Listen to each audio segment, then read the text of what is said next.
cordial saludo para todos. Mi nombre es Cindy Geraldine Ortiz Ortiz, pertenezco al grupo 3 del programa Ciencias de la Información, Documentación, Bibliotecología y Archivística.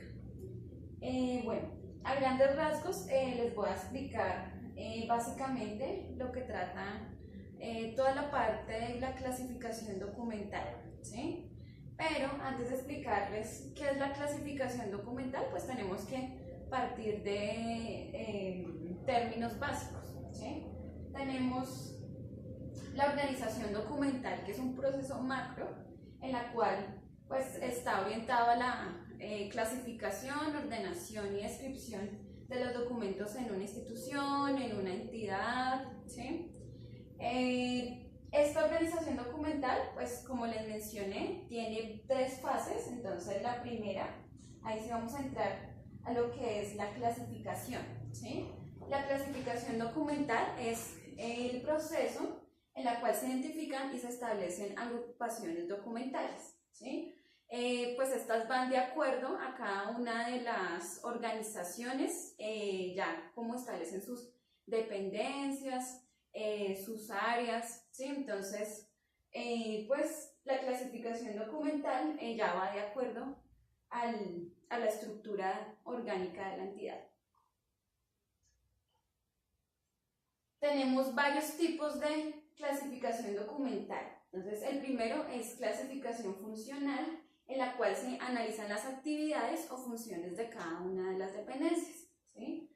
La clasificación orgánica pues se organiza de manera jerárquica desde las unidades o dependencias administrativas hasta las divisiones más amplias, ¿sí? Tenemos la clasificación por materias. Pues yo trabajo en una biblioteca, ¿sí? Como pueden ver, pues me encuentro en la biblioteca del SENA, el Centro de Gestión de Mercados. Pues básicamente esto lo relaciono, esta clasificación por materias, ya va un poco ligada también a la bibliotecología, que también se clasifican los documentos o el material bibliográfico por áreas del conocimiento, ¿sí? Eso también lo aplico a los tipos de clasificación documental, pues por materia, ¿sí?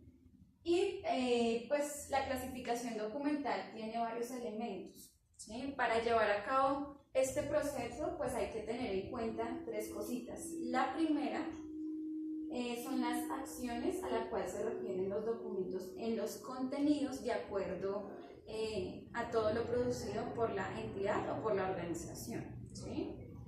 Tenemos otro elemento que es la estructura orgánica de la institución, ¿sí? Los documentos se producen y se agrupan de tal forma que pues empiezan a estructurar o reflejar ya la parte de entramado de la organización, ¿sí? Y tenemos pues otro aspecto u otro elemento que son los asuntos concretos o materias que testimonian los documentos, ¿sí?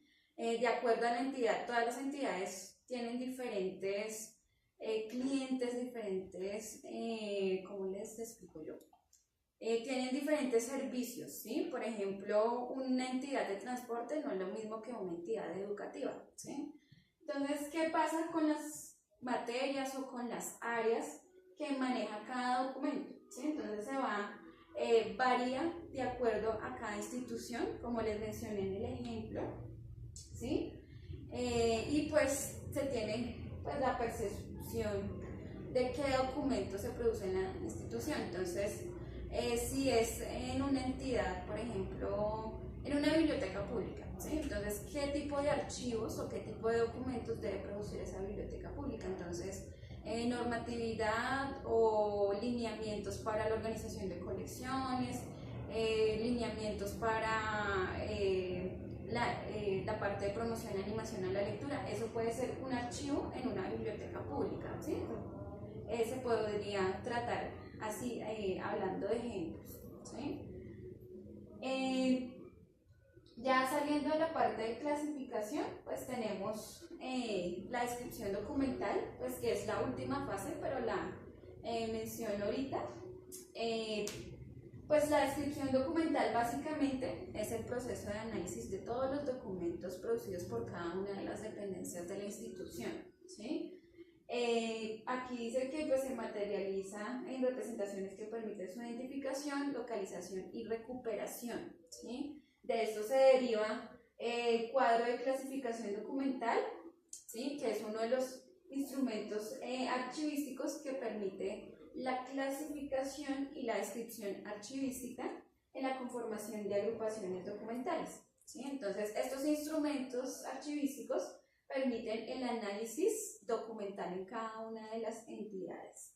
Tenemos otro instrumento archivístico que son las TRD, tabla de retención documental, ¿sí? No solamente permite la clasificación y el análisis documental, ¿sí? Sino que también permite, si el documento es pertinente, para dejarlo por un poquito más tiempo en los archivos de gestión, ¿sí? O ya sería en el archivo histórico para que se pueda consultar más adelante, o para que para que las personas puedan acceder de manera presencial, ¿sí? Se quieren acercar a consultar algún documento de archivo histórico, o en línea, ¿sí? Algunas entidades pues tienen documentos de acceso libre, ¿sí?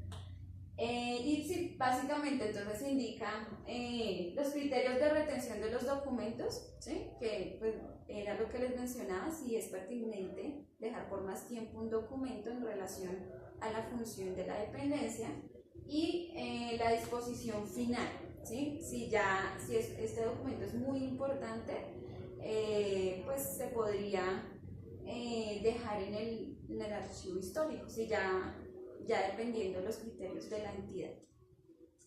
Y tenemos las tablas de valoración documental, ¿sí? Entonces, este instrumento archivístico es un listado de asuntos o series documentales, ¿sí? También, al igual que en la tabla de retención documental, se le asigna un tiempo de permanencia en el archivo central, ¿sí? O lo que yo les decía anteriormente, en el archivo de gestión, ¿sí? Entonces, también se determinan los tiempos en el que se tienen los documentos en cada una de las dependencias para consulta, ¿sí? O ya se puede decidir si el documento es vital que se pueda colocar en el archivo histórico, ¿sí? Y pues tenemos la parte de ordenación, que es otra de las fases de la organización documental, es la segunda fase, pero pues aquí voy a explicar de últimas porque hay unos ejemplos, ¿sí? Que es necesario que ustedes sepan, ¿sí? Entonces tenemos la ordenación, que es la ubicación física de los documentos dentro de las respectivas series en el orden previamente acordado, ¿sí? Entonces, ¿qué pasa con los archivos? ¿Sí? Ya después de que se clasifican por materias, por otro tipo de aspectos, viene la fase de foliación, ¿sí? De contar pues cuántas páginas tiene cada documento, a qué archivo pertenece, a qué expediente, a qué serie o subserie, ¿sí?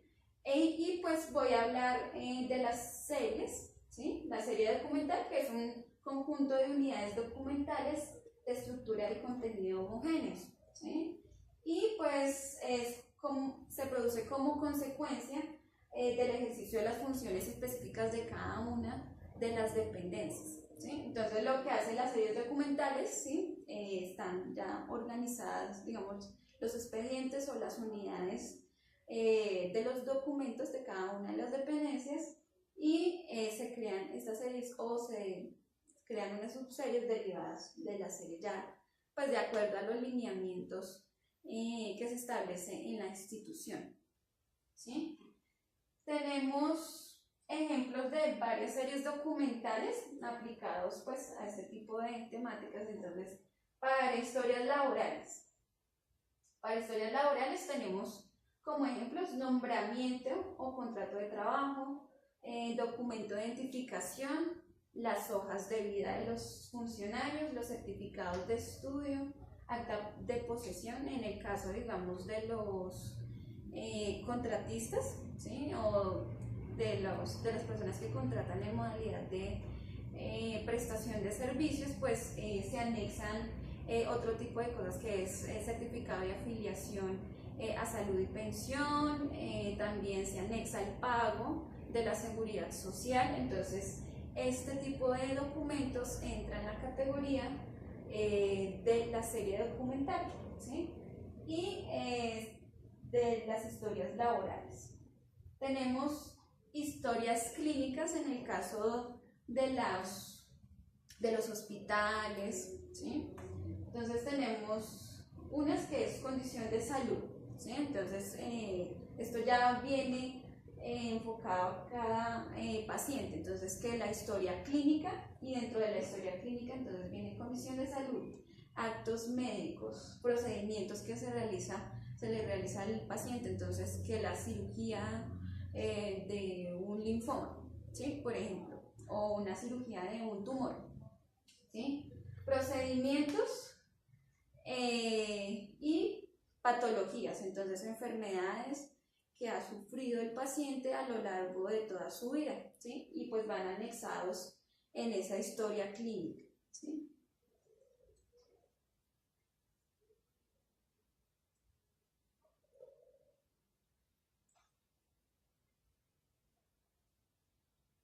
Tenemos historias clínicas ocupacionales. Entonces es cuando pues las personas que contratan se deben realizar unos exámenes preocupacionales, pues para poder posicionarse en el cargo, ¿sí? Y básicamente son evaluaciones médicas durante la vida laboral, ¿sí? Y evaluaciones o pruebas complementarias que realizan las empresas cada cierto tiempo, ¿sí? Digamos en el caso de aquí del SENA, el SIGA, que es el Sistema Integrado de Gestión, está realizando bimensual pues campañas de prevención de salud, y también está invitando a los trabajadores oficiales que se realicen pues exámenes cada cierto tiempo, ¿sí? Entonces esto es lo que viene siendo la parte de salud ocupacional, ¿sí? Como por decirlo así. Tenemos historias clínicas ocupacionales, como les mencionaba anteriormente, se deriva de la anterior. Entonces es igual, evaluaciones médicas y evaluaciones o pruebas complementarias. Y pues esta parte ya en la serie de contratación. Entonces, ¿qué tipo de series hay? Requerimientos, términos de referencia, minutas de contrato, ¿sí? Cada contrato pues viene con su numeración respectiva o con su número de acta respectiva. La póliza de cumplimiento en el caso de los contratistas, ¿sí? Que deben, antes de empezar a realizar sus labores en su cargo, pues deben comprar una póliza de cumplimiento pues de acuerdo a lo establecido en el contrato, ¿sí?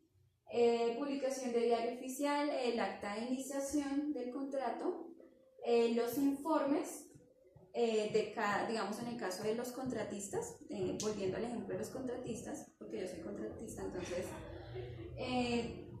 cada mes se entregan unos informes,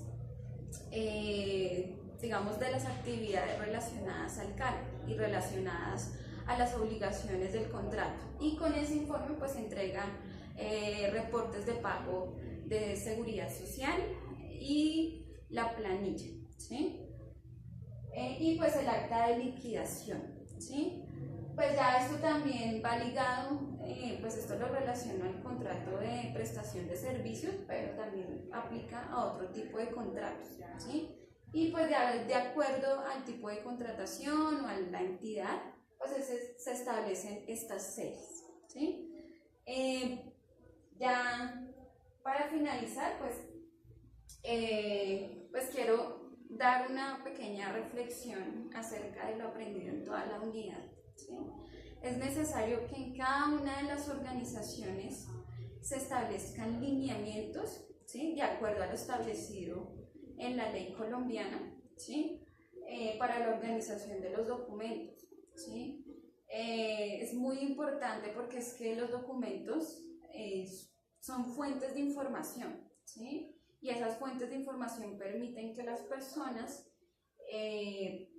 puedan consultar ese documento, ¿sí? Ya sea para alguna investigación o que sirvan de soporte para, digamos, para rendir cuentas o para informar de actividades que se están realizando, ¿sí? Entonces sí es importante que las entidades, que todas las entidades apliquen este tipo de lineamientos, y esta parte de la organización documental es fundamental para todos los procesos de gestión documental. Entonces, muchísimas gracias a todos por la atención prestada. Al final les voy a mostrar por las referencias bibliográficas de donde sustraje esta información, donde me basé para investigar esta partecita de gestión documental que es muy importante, y pues espero que les haya gustado, ¿sí? Muchísimas gracias a todos y que tengan un feliz día, una feliz mañana, una feliz noche. Hasta luego.